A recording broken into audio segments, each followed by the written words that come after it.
கடவுள் இயேசுவை உயிர்த்தெழச் செய்தார். இதற்கு நாங்கள் அனைவரும் சாட்சிகள்.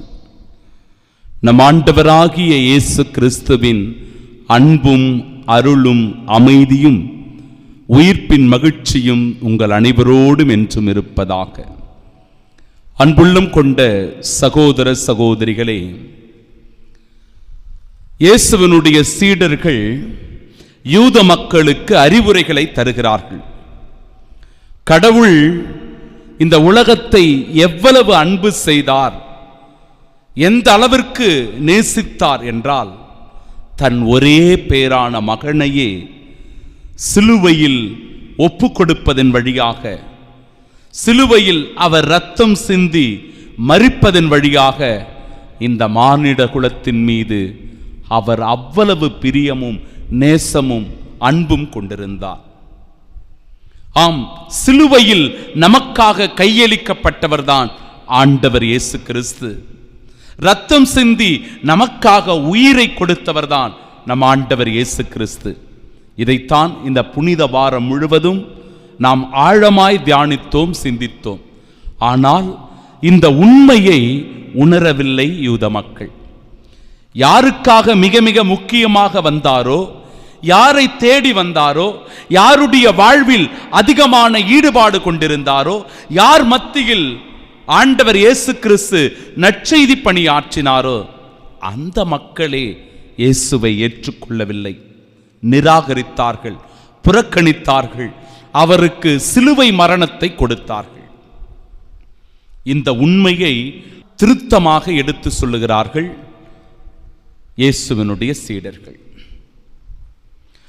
உங்களிடத்தில் வந்த இயேசுவை நீங்கள் கொன்று விட்டீர்கள், அவரை சிலுவையில் அறைந்து விட்டீர்கள் என்று பகிரங்கமாக யூத மக்களுக்கு அவர்கள் எடுத்துச் சொல்லுகிறார்கள்.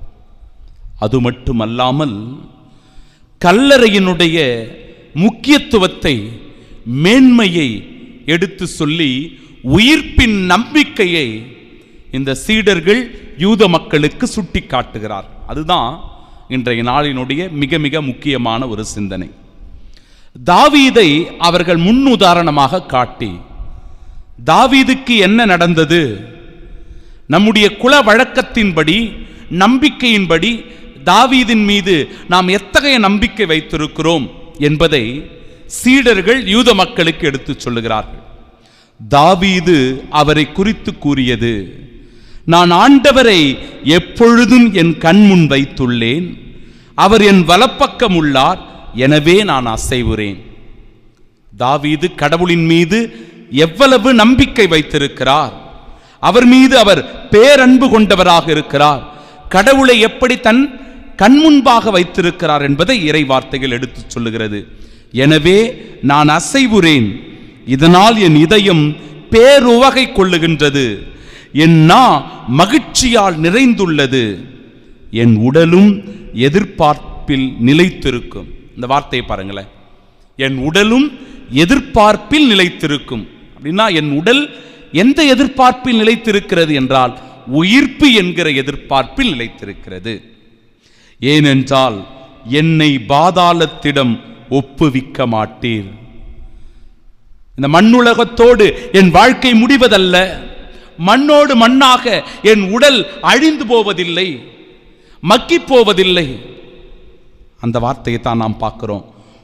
தூயவனை படுகுழியை காண விட மாட்டீர், வாழ்வின் வழியை நான் அறியச் செய்வீர், உமது முன்னிலையில் எனக்கு நிறைவான மகிழ்ச்சி உண்டு. ஆம் பிரியமானவர்களே, இதையே ஆழமாக சொல்லுகின்ற இந்த இறைவார்த்தை நம்முடைய குல முதல்வராகிய தாவீது குறித்து நான் சொல்லுவதை நீங்கள் மறுக்க மாட்டீர்கள் என்று பேதுரு எடுத்துச் சொல்லுகிறார். அவர் காலமாகி அடக்கம் செய்யப்பட்டார், அவர் கல்லறை இந்நாள் வரை நம்மிடையே இருக்கிறது. அவருடைய கல்லறை இந்நாள் வரை பாதுகாப்போடு இருக்கிறது. ஏன் தாவீதின் கல்லறையை அவர்கள் பாதுகாப்போடு வைத்திருந்தார்கள் என்றால், அவர் ஒரு நாள் உயிர் தெழுவார் என்கிற நம்பிக்கையில தான். ஏனென்றால் அவருடைய வார்த்தைகளை நாம் வாசிக்க கேட்டோம் இல்லையா? அவர் எப்படி தன்னுடைய உடலை ஆண்டவருடைய பேரன்பில் நிலைத்திருக்கச் செய்யும்படியாக அவர் மீது நம்பிக்கை கொண்டவராக அவர் இருந்திருக்கிறார். பிரியமானவர்களே, தொடக்க நூல் புத்தகத்திலேயே நம்முடைய மூதாதையர்களான ஆபிரகாம், ஈசாக்கு, யாக்கோபினுடைய மரணமும் அவர்களுடைய அடக்க நிகழ்வும் அற்புதமாக பதிவு செய்யப்பட்டிருக்கிறது. தொடக்க நூல் புத்தகம் 25வது அதிகாரம் 9வது இறைவார்த்தை. ஆபிரகாமின் புதல்வர்கள் ஈசாக்கும் இஸ்மயேலும் மக்பேலா என்கிற குகையில் ஆபிரகாமின் உடலை அவர் மனைவி சாராவோடு அடக்கம் செய்தார்கள். ஆபிரகாமினுடைய உடலை மக்பேலா என்கிற அந்த குகையில் அவருடைய மனைவி சாராவோடு அடக்கம் செய்தார்கள். அப்ப கல்லறை அடக்கம் என்பது உயிர்ப்பின் அடையாளமாக இந்த இடத்தில் வெளிப்படுத்தப்படுகிறது. தொடக்க நூல் புத்தகம் 25வது அதிகாரம் 29வது இறைவார்த்தை. ஈசாக்கு வயது முதிர்ந்தவராய் இறந்தார். அவர் புதல்வர்கள் ஏசாவும் யாக்கோப்பும் அவரை தம் மூதாதையருடன் அடக்கம் செய்தனர். பிரியமானவர்களே, எப்படி ஈசாக்கை அவருடைய மூதாதையரோடு அவருடைய பிள்ளைகள் அடக்கம் செய்கிறார்கள், நல்லடக்கம் செய்கிறார்கள் என்பதை இந்த இறைவார்த்தை குறிப்பிட்டு சொல்லுகிறது. தொடக்க நூல் புத்தகம் 49வது அதிகாரம் 29 முதல் 33 வரை உள்ள இறைவார்த்தைகள், யாக்கோப்பும் வாழ்ந்து இறக்கிறார், அவர் தம் மூதாதையரோடு அடக்கம் செய்யப்பட்டார். குறிப்பாக 50வது அதிகாரம் 13வது இறைவார்த்தை, மக்பேலா என்ற குகையில் யாக்கோப்பு அடக்கம் செய்யப்பட்டார், அவருடைய புதல்வர்கள் அவரை நல்லடக்கம் செய்தார்கள் என்று குறிப்பிடுகிறது. இந்த கல்லறைகள் என்பது உயிர்ப்பின் அடையாளமாக இருக்கிறது. அதனால்தான் கிறிஸ்தவர்கள் கல்லறை திருநாளை வெகு விமர்சையாக கொண்டாடுகிறார்கள். கல்லறைகளுக்கு சென்று மாலை இடுகிறார்கள், மெழுகுதிரிகளை ஏற்றுகிறார்கள். கல்லறையில் இருக்கின்றவர்களுக்காக அவர்கள் நித்திய இலைப்பாற்றிக்கான திருப்பலியை ஒப்பு கொடுக்கிறார்கள். எதனுடைய அடையாளம்? அது எல்லாம் உயிர்ப்பினுடைய அடையாளம். முன்னொரு பங்கில் நான் இருந்தபோது ஒரு அம்மா தொடர்ந்து ஒவ்வொரு மாதமும் 19ஆம் தேதி அப்படின்னா அவங்க கல்லறைக்கு போயிடுவாங்க. ஒரு மாலை ஒன்று வாங்கிக்கிட்டு 2 மெழுகுவர்த்தி எடுத்துக்கிட்டு அந்த கல்லறைக்கு போயிடுவாங்க. ஒவ்வொரு மாதமும் 19ஆம் தேதி கல்லறைக்கு போய் அவருடைய கணவர், இறந்து போன அவருடைய கணவர், ஏறக்குறைய 30 ஆண்டுகளுக்கு மேலாகிறது அவர் இறந்து போய், 30 ஆண்டுகளுக்கு மேலான அவருக்கு தொடர்ந்து ஒவ்வொரு மாதமும் அந்த 19ஆம் தேதி வந்துட்டா போதுங்க, காலையில் ஒரு மாலையை வாங்கிக்கிட்டு 2 மெழுகுதிரி எடுத்துக்கிட்டு போய் கல்லறையில் போட்டு ஒரு ஜெபம் செய்துட்டு வராங்க. இது எதனுடைய அடையாளம்? உயிர்ப்பின் அடையாளமாக இருக்கிறது. உயிர்ப்பின் அடையாளம், உயிர்ப்பின் மீது இருக்கின்ற நம்பிக்கையை அது வெளிப்படுத்துகிறது. பிரியமானவர்களே, கிறிஸ்தவர்களாகிய நமக்கு நம்பிக்கையே இந்த உயிர்ப்பு தான். கிறிஸ்துவினுடைய உயிர்ப்பு இல்லை என்றால் கிறிஸ்தவம் என்கிற ஒன்று இல்லை, கிறிஸ்தவ நம்பிக்கை என்று ஒன்று இல்லை. நம்முடைய வாழ்க்கை அர்த்தம் பெறுவது உயிர்ப்பில்தான், அதுவும் கிறிஸ்துவின் உயிர்ப்பில்தான்.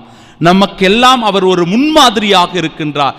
எனவேதான் இன்றைய நற்செய்தியில் அஞ்சாதீர்கள், கலங்காதீர்கள் என்று சொல்லி உயிர்ப்புக்கு சாட்சியாய் கிறிஸ்து இருக்கிறார், அதன் வழியாய் நாமும் கூட இறப்போம், கிறிஸ்துவை போல உயிர் தெழுவோம், நிலை வாழ்வை பெற்றுக்கொள்வோம், அவருடைய பேரின்பத்தில் இணைவோம் என்கிற நம்பிக்கை வெளிப்படுத்தி சொல்லுகிறார்.